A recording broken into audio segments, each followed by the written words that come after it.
Hello and welcome everyone. In this session, we are going to discuss the syllabus of Indian society. So, Indian society is a part of mains syllabus.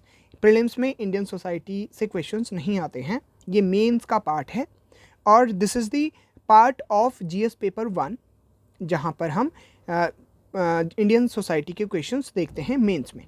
तो आज हम complete syllabus को discuss करेंगे और क्योंकि ये mains में आता है तो हम केवल इसको मेंस के लिए पढ़ते हैं. ठीक है, okay. So Indian societies module is divided into 5 parts. Part number 1 salient features. तो इसमें हम इंडियन सोसाइटी के सेलिएंट फीचर्स के बारे में पढ़ेंगे. Part number 2 will be women. So women के जितने भी इश्यूज होंगे उसको हम इसमें पढ़ेंगे. Part number 3 will be population, poverty, urbanization and development. तो इन सारी चीज़ों को हम पार्ट नंबर 3 में पढ़ेंगे. Part number 4 will be globalization. So impact of globalization and other things related to globalization हम पढ़ेंगे पार्ट नंबर 4 में.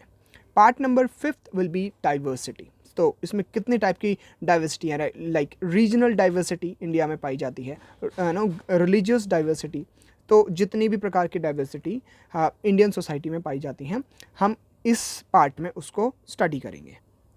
सो पहला पार्ट था salient features of Indian society. Total 6 salient features हैं, major salient features of Indian society. First salient feature is which is sub part number 1 also, unity in diversity, है ना. और इसको हम बहुत प्रमोट भी करते हैं that India is is a great example of unity in diversity. Then second sub part is longevity. This is the salient feature of Indian society. Sub part number 3 phase of transition. Then sub part number 4 family system. Like we in India we prefer the joint family system. Now we will study how with the globalization with the globalization how family system is breaking, है ना. हम जो joint family system था वहाँ से हम nuclear family system की तरफ move कर रहे हैं. तो इसको हम सब पार्ट नंबर 4 में पढ़ेंगे. Sub part number 5 will B inequality and exclusion. तो ये भी एक मेजर प्रॉब्लम भी है हमारी सोसाइटी में, इंडियन सोसाइटी में इनइक्वालिटी बहुत है, and exclusion also on the basis of caste, religion and etcetera. Then sub part number 6 जो इसका होगा, इसमें हम पढ़ेंगे rural and agrarian nature of Indian society, that more than 50% of population still living in rural sector and in rural areas. तो उसके बारे में हम यहाँ पर पढ़ेंगे. These are the 6 salient features of Indian society जिनको हम सब पार्ट नंबर 1 में पढ़ेंगे. तो Indian society was divided into 5 parts. पहला पार्ट हम देख चुके हैं. Now second part is women. ठीक है, तो वुमेन के बारे में हम पार्ट नंबर 2 में पढ़ेंगे. पार्ट नंबर 2 वुमेन, इसके टोटल 4 सब पार्ट्स हैं. Sub part number 1 role of women.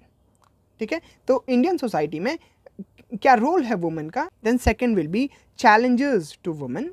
ठीक है, कैसे वो चैलेंजेस फेस करती हैं, what kind of challenges they are facing in our society, specially in हम बात कर रहे हैं इंडियन कॉन्टेक्स्ट में. Then sub part number 3 will be women's movement and organizations. तो इसमें हम मेजर मूवमेंट्स के बारे में पढ़ेंगे जो भी वुमेन से रिलेटेड थे, वुमेन के राइट्स से रिलेटेड थे. ठीक है, लाइक मी टू मूवमेंट अभी एक आया था जो मेजर मूवमेंट था. ठीक है, उसके बाद sub part number 4 will be women empowerment and how we can empower the women. तो इसको हम यहाँ पर पढ़ेंगे. All these things we will study, है ना. इनको हम पढ़ेंगे मेंस पॉइंट ऑफ व्यू से, है ना.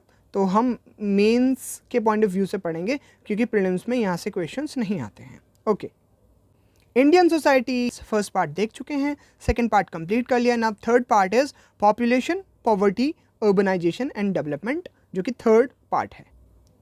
तो थर्ड पार्ट के टोटल 4 सब पार्ट्स हैं. Sub part number 1 will be population. Sub part number 2 will be poverty, major issue in the Indian society. Then sub part number 3 will be developmental issues, है ना. कैसे developmental issues आते हैं, inequality कैसे फैल रही है डेवलपमेंट से, एंड ऑल. तो इसमें हम उसको पढ़ेंगे. Sub part number 4 will be urbanization and impact of urbanization. Impact of urbanization हम आगे भी पढ़ेंगे और यहाँ से हम पढ़ेंगे that how urbanization impacting our society. ठीक है, कैसे सोशल स्ट्रक्चर्स चेंज हो रहे हैं, सोशल सिस्टम्स चेंज हो रहे हैं. ठीक है, तो इसको हम यहाँ पर पढ़ेंगे कि कैसे अर्बनाइजेशन से फैमिली सिस्टम पे इम्पैक्ट पड़ रहा है, कैसे रिलीजन चेंज हो रहा है. तो all these things we will study here only. So Indian society is divided into 5 parts. हम 3 पार्ट कर चुके हैं, first, second and third.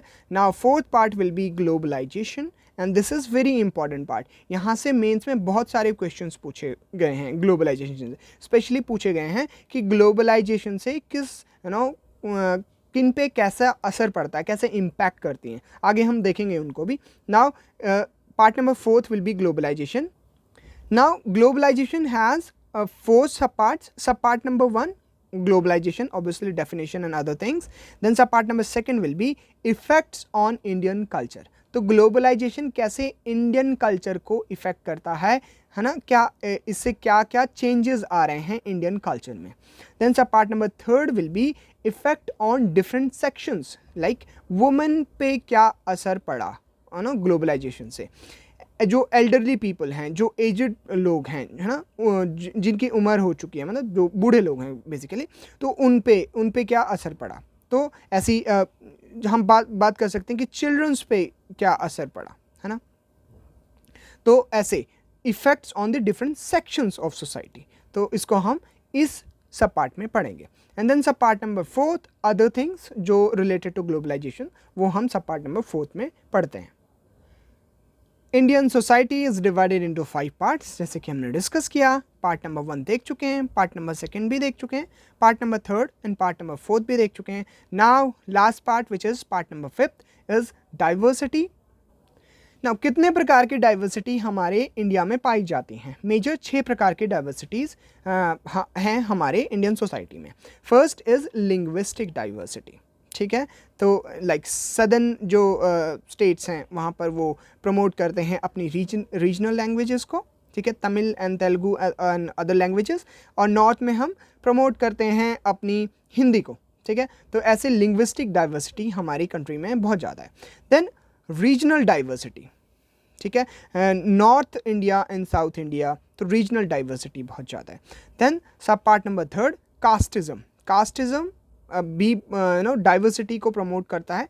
So casteism is another type of diversity. ठीक. देन सब पार्ट नंबर 4 में आएंगे तो पढ़ेंगे racism, ethnicism and tribalism. So these are also the diversities in India. Then sub part number 5 will be religious diversity. ठीक है, like सभी प्रकार के रिलीजन लगभग हमारी कंट्रीज़ में हमारी कंट्री में पाए जाते हैं, तो उस डाइवर्सिटी को हम रिलीजियस डाइवर्सिटी में पढ़ते हैं. एंड लास्ट सब part will B social and cultural diversity in Indian society. तो इसमें हम इन डाइवर्सिटीज़ के बारे में पढ़ते हैं. This is the part number 5. तो इतना ही था complete syllabus of Indian society. तो हमने डिस्कस किया Indian society syllabus is divided into 5 parts, जिसमें हमने पार्ट नंबर 1 में पढ़ा salient feature of Indian society. Then हमने पढ़ा वुमेन. पार्ट नंबर 3 था population, poverty, urbanization and development. Part number 4 जिसमें हमने पढ़ा ग्लोबलाइजेशन और impact of globalization. And last था डाइवर्सिटी इन इंडियन सोसाइटी, जिसमें हम 6 मेजर डाइवर्सिटीज़ जो डिफरेंट टाइप ऑफ डाइवर्सिटी थी इंडिया में, वो हमने इस पार्ट में पढ़नी है. So this was the complete syllabus of Indian society. जैसे कि मैंने आपको बताया, मेंस के लिए ही हम इस मॉड्यूल को तैयार करते हैं, क्योंकि मेंस में ही यहाँ से 3 से 4 क्वेश्चंस पूछे जाते हैं. ठीक है, लगभग 50 से 60 नंबर के क्वेश्चंस यहाँ से आते हैं. So this is the major portion of GS1 जो कि मेंस में आता है. ठीक है, तो इतना ही था. इसके अलावा इंडियन सोसाइटी में कुछ नहीं पढ़ना. इंडियन सोसाइटी पढ़ने में बड़ा इंटरेस्ट आता है ना. We will get to know our country, है ना, हमारी सोसाइटी, अपनी सोसाइटी के बारे में जानने को यहाँ से मिलता है. तो बहुत इंटरेस्ट आता है इसको पढ़ने में. मुझे तो पर्सनली बहुत आता है. तो आई होप आपको भी आएगा, है ना. So this was it for this video. Thank you for watching.